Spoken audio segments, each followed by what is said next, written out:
So we now know the 24 nations that will make up Euro 2020, but of those 24 nations, which 16 will make it through to the knockouts? Well, in this video, we're going to be taking a look at the nations that I think that will make it through to the second stage from Group D.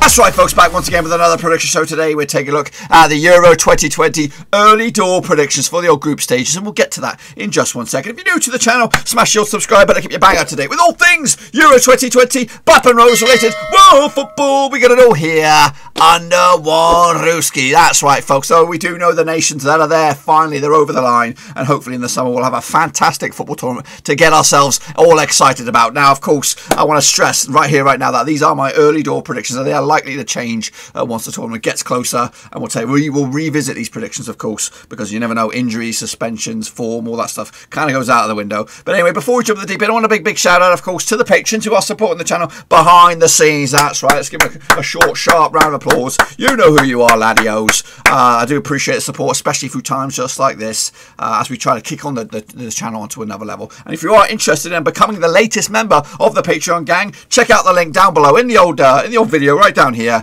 Also, it's listed in the old description alongside my Twitch, Twitter, Facebook, all that kind of stuff. It's all listed in there, so make sure to check it out. So, without further ado, so let's take a look at the nations that make up Group D, of course. Wow, we're getting deep into the old group stages now. Kick it all off. What do we have? I'm trying to find it. There we go. Let's go. The nations that make up Group D coming at you. It is, of course, England. They actually qualified as Group A winners back in the 14th of November. This will be their 10th Euros, having qualified in 2016 and 2012. There was a gap, of course, where they didn't qualify in 2008. But hopefully those days are gone. Of course, a semi-finalist back in '96. Or was it finalists?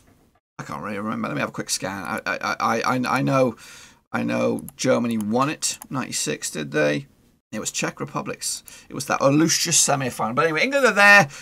They should expect themselves to do very well. Of course, one of the host nations as well as of recording. They're joined by Croatia. That's right. They came through as Group E winners back in the 16th of November. This will be their 6th tournament all. And they've been the previous 1, 2, 3, 4. So this is the 5th tournament in a row for them, sixth in total for Croatia, and a very difficult opponent it will be. And they were joined by the Scotlands at long last.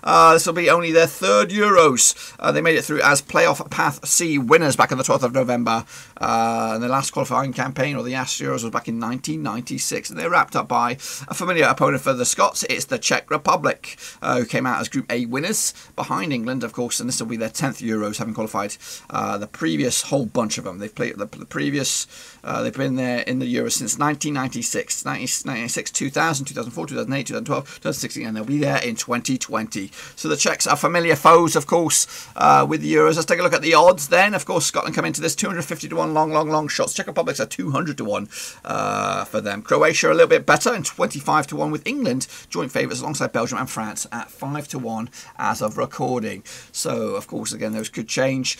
So this is the group, and this is the matches, of course. Now the venues and things are likely to change as we as the tournament comes around. Now the fortune favours, I think, or a little bit favourability will go with England and Scotland, as they are hosts technically for these groups, as Wembley and Glasgow are your venues there. But again, that's as of recording, 14th of November. That could change with rumours that the alternate venues may be scrapped and one nation may be sworn in, all depending on the COVID, of course. So we'll have to see what happens with that. That could change what happens with these groups. But we're going to go with it as of right now. And as of right now, London and Glasgow are your host nations or host cities for these ones. So kicking it off with England up against Croatia. This is the opening game. All eyes will be on this one, of course, on the 13th of June 2021. Of course, Croatia World Cup finalists, England England looking good right now, an impressive stature, and just grinding out the results, of course. And I do expect them to open up with a win over Croatia, 2-1 win over at Wembley, to give themselves a big old boost. Basically, one win and you're pretty much there.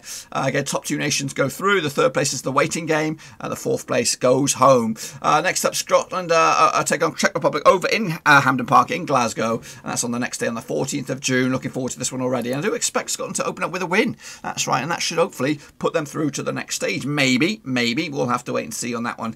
Next up was the Battle of the Seas on the 18th of June. Croatia taking on the Czech Republic. Now, this game will take place over in Hampden Park, Glasgow, so a little bit unlucky for Scotland there as they lose home advantage in their own game, but that's a story for another day. This match will take place at the early kickoff on that 18th, and it will be a victory for Croatia, which pretty much puts Czech Republic on the back foot here with a must-win game against England. So Croatia get themselves a first victory for themselves.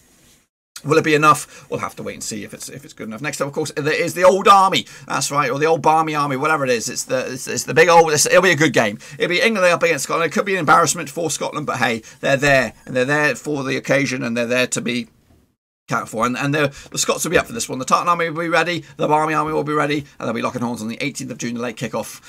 We may even do a watch along on this one. We'll have to see. 2-0 win though for England. It will be over in Wembley. Unfortunately for the Scots, I don't think they'll get over the line, but you never know. You never know. This is just what I think will happen. It's not a mathematical guess. I haven't got my voodoo dolls out or anything like that. I just think England will get the win on this one. Next up, of course, Croatia against Scotland. Must win for both of these two nations. Scotland already got one win. England have already got win. Czech Republic need a result against England to really turn this group on its head. I've gone with, unfortunately, a win for Croatia. It does take place over in Hampden Park, so, you know, Scotland will have the advantage, but Croatia, of course, World Cup finalists. They're a decent nation, still compete with the big boys, and they will probably be there or thereabouts towards the end of this thing. So back-to-back wins for them, put them 6 points on the board, and looks like they are through. The Czech Republic will wrap up the group, same match day as well, same kickoff, 22nd of June, over in Wembley. They do expect England to nick this one with a 2-1 win over the Czechs. The Czechs will be grinding out, trying to get the win, because it will be all on the line for them, so it might be maybe a shock lead for them before England peg them back, and then win it at the death with a 2-1 win. That's what I think will happen in Group D. Again, it's just the results. What about the table then, of course? Who finishes bottom of the pops? Well, it looks like the Czechs with 0 wins for them, with a -3 goal difference. Now, I believe Scotland are going to be in 3rd spot. Will it be good enough? You're going to have to wait and see and come back for those illustrious knockouts a little bit later on. So, 3 points for Scotland. It might not be good enough if you think about, if you have already watched Groups A, B and C, you may think, you get calculators out. I don't think it's good enough. But we'll have to wait and see what happens in Group E, of course, and F. Kicking forward into second, Croatia will be there though. 2 wins for them and a defeat. 6 points on the board as well. And of course, top of the pops, it will be England. 3 wins out of 3 with a goal difference of 4 and 9 points on the board. And just in case you can see it, pals, there it is in all its glory. I'm out of the way. Take a picture, take a snapshot. That's what it is. Bookmark it, of course, and we'll come back when the tournament comes around out in June. But of course, lots more content to get excited about for Euro 2020. So make sure you stick around right here at Blackburn Overseas. That's pretty much all I've got for you today, folks. Hopefully you enjoyed the video. If you did, smash that thumbs up. And if you are new, bang the old subscribe button to keep you bang out today with all things Blackburn Rovers related, Euro 2020 related, World Football related, boys and girls. We got it all here under one Ruski. And again, if you want to keep up to date with all the goings on in regards to Euro 2020, make sure you check out the description down below. Links to my other social media platforms are on there: Twitter, Twitch, Facebook, and of course, if you want to support the channel in another way, you could become the latest member of the VIP gang, the Broverhood. That is the Patreons, boys and girls. So make sure you check that link out down below and see if that's up your alley. And again, I want to stress that we'll be revisiting these picks as the tournament edges closer. We'll do match day by match day predictions as it come around. I don't know how in depth I'm going to go with those. We might even do individual match previews. I don't know, depending on my time and what's available, all that sort of stuff. I'm thinking about it. And also, we'll be looking at DigiCash. You'll be coming out to do our own predictions. We're going to be doing squad predicts as well. Revisit those. We did some of them last time around when we thought the tournament was edging closer, but we'll revisit them. Of course, names and faces do change. So we have extensive coverage of the Euro 2020 this summer, and of course as we edge closer. But please be sure to give the video some love, and I'll see you all next time for some more